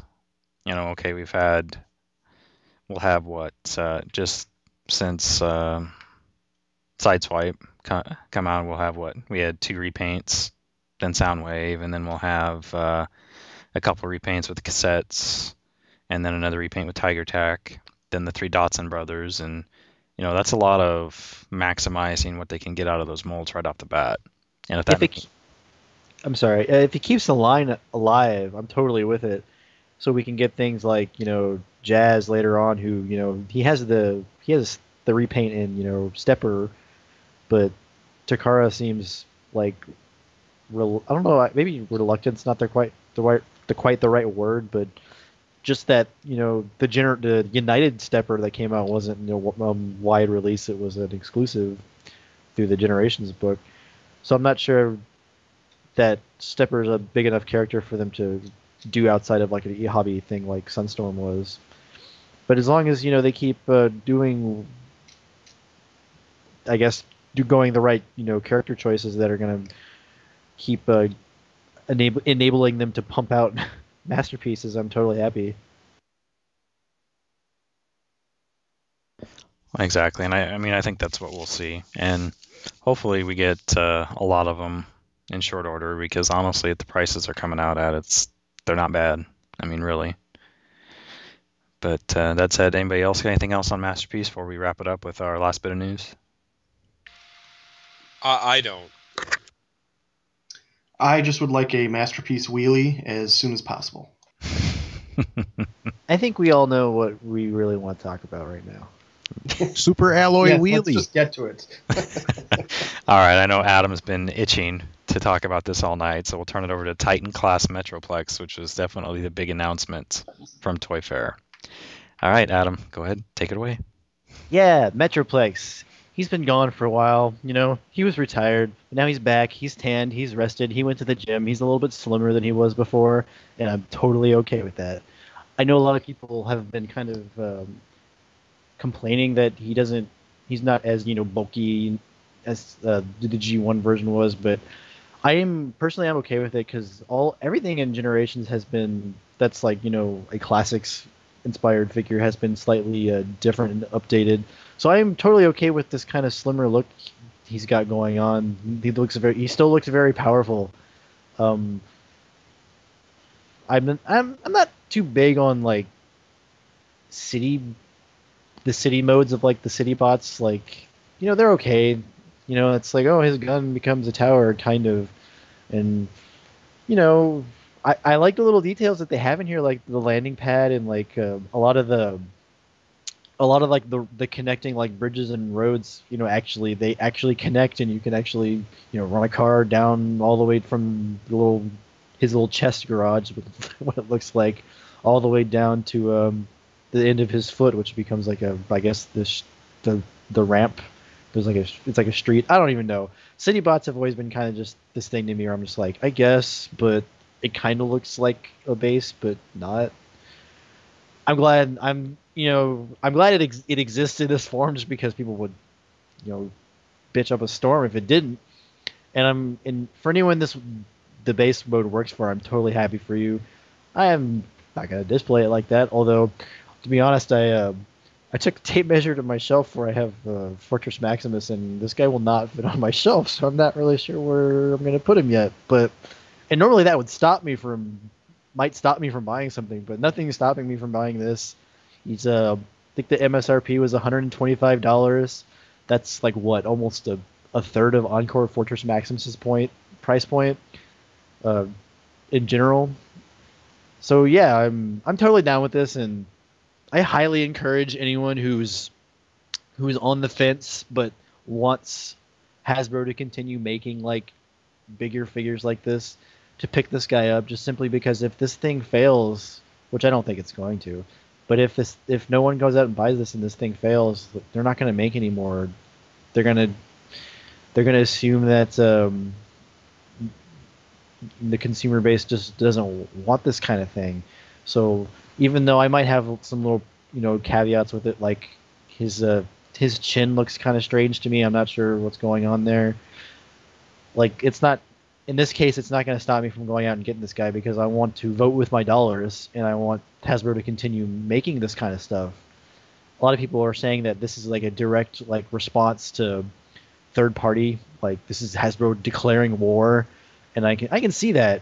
And if declaring war on the third party and gets us like this, like, and also gets us maybe like a Triptychon later on to go along with this guy, please declare more war, Hasbro. I'm totally digging this guy.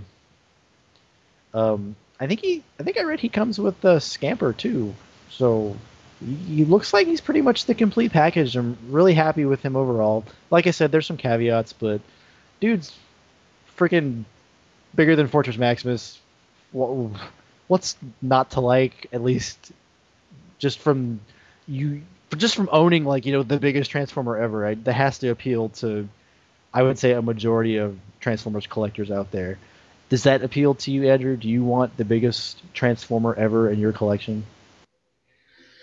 Oh my God, yes. I just want to cut in real quick and say that was an awesome way of selling that toy.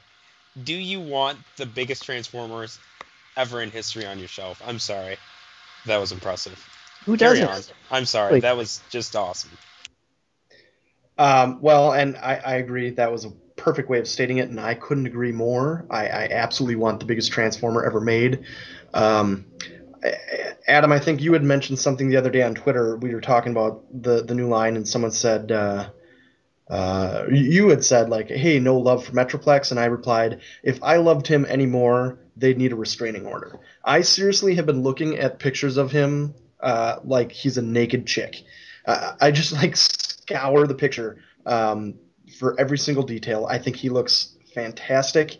Um, he I know people have said he looks a little bit on the thin side, but really when you look at the like I was playing Fall of Cybertron today, the campaign, he is a little lanky in the game. I mean, it's hard to design a city-sized robot that isn't going to look proportionally off. And I think, given what the source material is, they did a great job. I cannot wait to own this guy. One of my best memories as a kid was getting the original Metroplex for Christmas and seeing like that he came with Scamper. That to me as a kid, like that was awesome. I was so excited to get him open and play with him. And they're basically replaying my favorite Christmas memory now when I'm 30 years old, going on 31, and I couldn't be more excited than I was when I was a kid. Like I love that he comes with Scamper. That's outstanding. I they're like Adam. I think you had said too. Like his chin looks a little off. I think that's going to be something when you see him in person, it'll look better. But everything else about him just looks amazing. So I'm there's not much more I can say about it other than I can't wait. I will pay anything they ask for him. It doesn't matter. I want him. I don't know where the hell I'm going to put him in my on my shelf, but I'm going to find room for him. Otherwise, he's just going to stand next to me on my nightstand while I sleep and give me awesome Metroplex dreams while I sleep, which sounds really creepy now that I said that out loud. If he can so I'll pass it kneel, on to you guys. if he can like kneel down on one knee, that might just be how I have to fit him on my shelf. Because otherwise, I don't think I'm going to be able to get him on there. At least with like other generations and classics toys. Yeah, absolutely. So I'm gonna be the dissenting opinion here. I really have no interest in. I would love to be excited for this guy, and I can appreciate why people want it. But yeah, I like honestly, I really hope that that it comes out great and that everyone enjoys it. I just have absolutely no plans on buying it. It doesn't really fit in with anything that I'm currently collecting or have space to put it anywhere. I look at it and I look at a giant playset, which is awesome, but it doesn't match any of the toys that I would use it as a playset for. So, props to absolutely everyone who's getting this and is going to love it. Absolutely happy for all of you.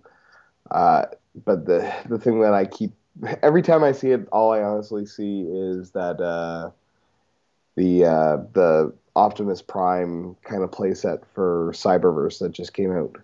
Like that's what I look at it and see. And I know it's not even close to being the same kind of thing, but on just what I feel like I look at it when I see it, that's what pops into my head. So anyway, Julian, what are you thinking on it? I don't know where it's going to go, but I know I will purchase it. Yes.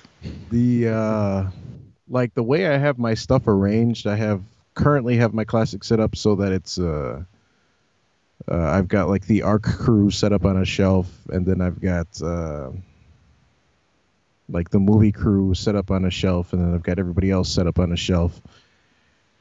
And it won't fit on any of those shelves. And it's kind of funny because one of those shelves is like a little box shelf under another shelf, and like on top of that I've got Primus and the Energon Omega. And I was going to put my Fort Max there, but Fort Max won't fit. So now that Fort Max won't fit there, I know for a fact this isn't going to fit there because it's 2 inches bigger. So I have no effing clue where it's going to go. But I know I will purchase it. I will support Hasbro in moves like this because it's really awesome. It's a well executed figure. The alt modes are pretty weak though. I'm really hoping those are mistransformed and there's going to be updated pictures with it done correctly because the transformations are actually worse than the original.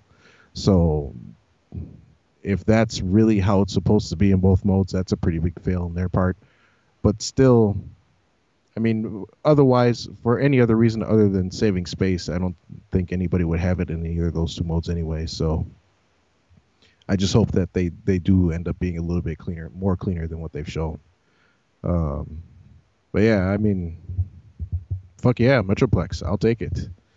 It could be $175 and I'd still buy the thing. I'm surprised at Hasbro being willing to make these larger toys with that whole carrier base that they did for the Avengers. I can't think of the name of it, but the SCCC one was huge, and then the retail one was missing a piece out of that, but it was still effing huge. So I'm kind of surprised that they're willing to pull the gun on something this big, but I'm glad they're doing it, and I will buy it. Helicarrier, right? Carrier, that's what it's called. Yeah.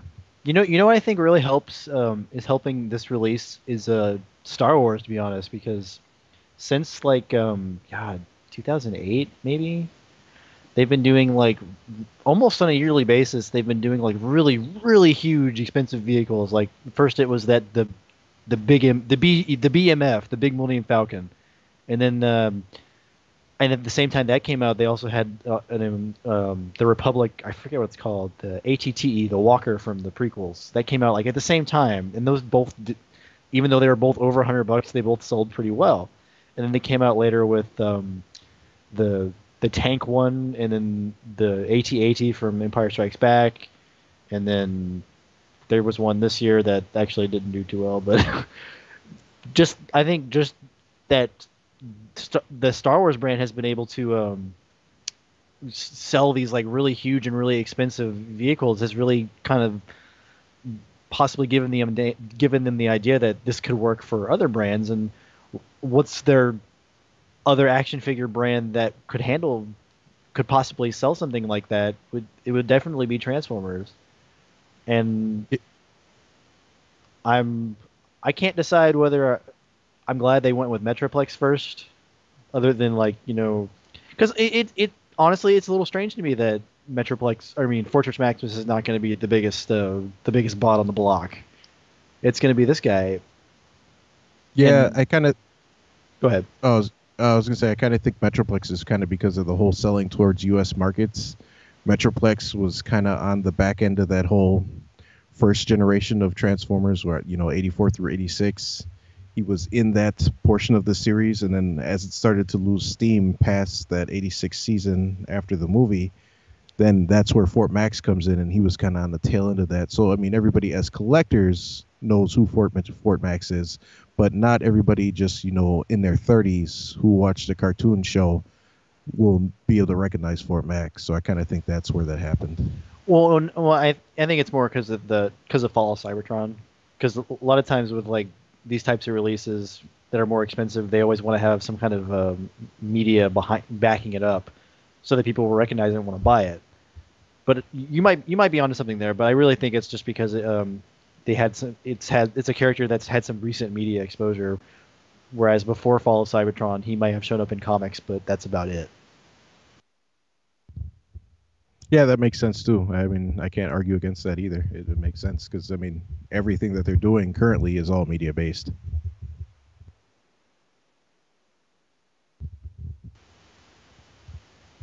But yeah, that's all I got. Well, I think Adam's sales pitch really kind of hit the point home. It's going to be the biggest Transformer ever, and that's huge. literally and figuratively, and that's a big reason that I want it. You know. I see what you did there. Do you? I'll say this: the only thing I have a little reservation about is they said he's going to talk. He's going to have like what did they say, voice commands or something. That's the only thing that sounds to me like it's not going to be awesome because they can never really get an accurate voice through a whatever like a toy voice box. So I think that's one part they could have probably left out. But whatever. I totally disagree. I want my Metroplex to fucking say he heeds the call of the last prime, and that's all he really needs to say, and I will be so happy with that.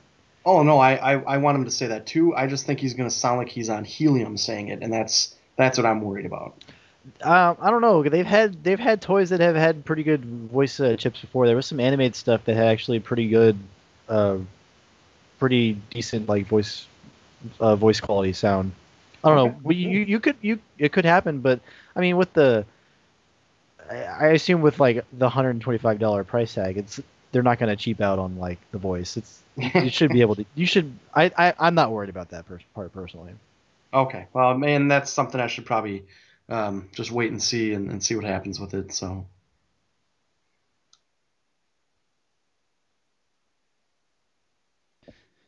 Oh. All right, I'm going to go ahead and give my opinions on Metroplex. My name's TJ. I'm here. But seriously, no, it looks awesome. Adam, like I said earlier, you really sold it when you said that who wants to own the biggest Transformer ever on their shelf? That alone is a selling point.